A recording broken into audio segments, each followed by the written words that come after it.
So what's going on? So this one is going to be about ESPN is sitting on a jewel. 2020 on their 30 for 30. It's going to be the 1998 Chicago Bulls, the last run with Michael Jordan and the Bulls, Scotty and Phil and Rodman and the whole crew.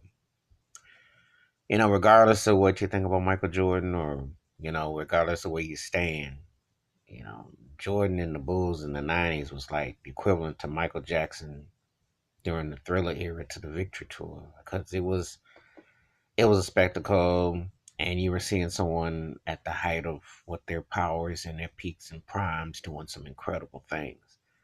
Um, and that Bulls run that last year, 98, was something else because I remember it started off with Scotty protesting because they weren't getting paid enough and they started off kind of slow. The Pacers were coming along. They had a new coach, guy kind of you think you may have heard of. Larry Bird was their head coach, and then Reggie Miller and Mark Jackson was playing in, and they were making noise. Top dog in the East. They was that was, and Jerry Ryan stuff, and they were like saying this might last run for the Bulls because kind of sort of like what you see with Bill Belichick pulling with Tom Brady and the Patriots, and what you see with Gronkowski is the run almost over. So it was a very interesting season. And it was going to be another showdown in you against the Utah Jazz with Karl Malone, John Stockton, Jeff Hornacek, and of course, Coach Jerry Sloan. Tex winning with the triangle and everything. So, how are the Bulls going to come back? Because the last couple of years, the playoffs they weren't quite. That's after 2 years past 72-10. You're going through that grind and what you're going to do. And Michael Jordan just really psychopathic path with his relentless ways to win by all costs. But Pippen came through. Um, that was an incredible decade, 6 chips in 8 years, six titles. I still will always say that the Lakers of the 80s and the Celtics were better. I will always say that as far as teams go, because I just think that was better ball. But there's no mistaking what Jordan and Pippen were able to accomplish, that they left their legacy. And Michael Jordan was one of the most cutthroat and gonna make it happen type of players you're gonna ever imagine to see. So now they're always a measuring stick about how people play against what you see in sense. But that 98 year, and there was a strike year the next year, which the Spurs won, and then the Bulls broke up. Tim Floyd, who Michael Jordan called Pink Floyd, took over, and Phil got ran out. And Phil resurfaces with the Lakers. He three-peats with Shaquille O'Neal and Kobe. Brings over Ron Harper. Horace Grant came over too from that Bulls team. And then he ends up winning um, five more title wins, total five. Interest that whole LA saga, that's going to be its own chapters in itself. But this Bulls run was something else. They were dominant, they were multi talented, and they got the job done. And there was no social media back then with Michael Jordan when gambling and everything else was going on in the sneakers and this and that.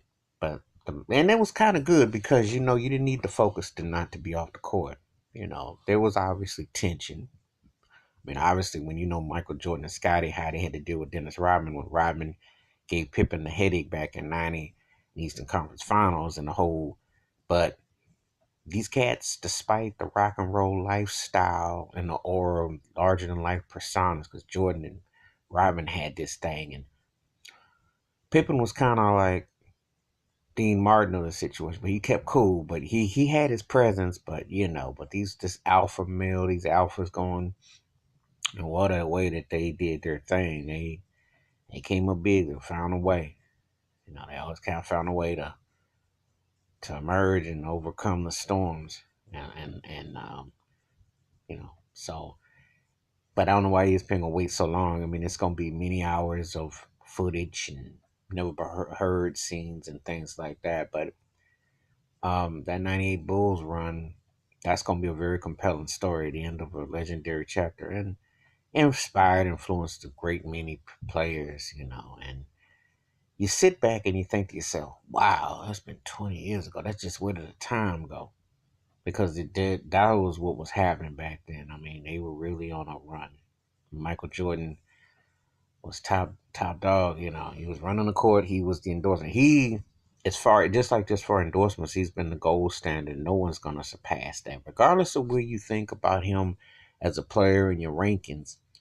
Just as a product pitch man and a spokesperson from that, no one's gonna top the Jordan logo or him as a product salesman. I mean, and what he did on the court, he left his legacy.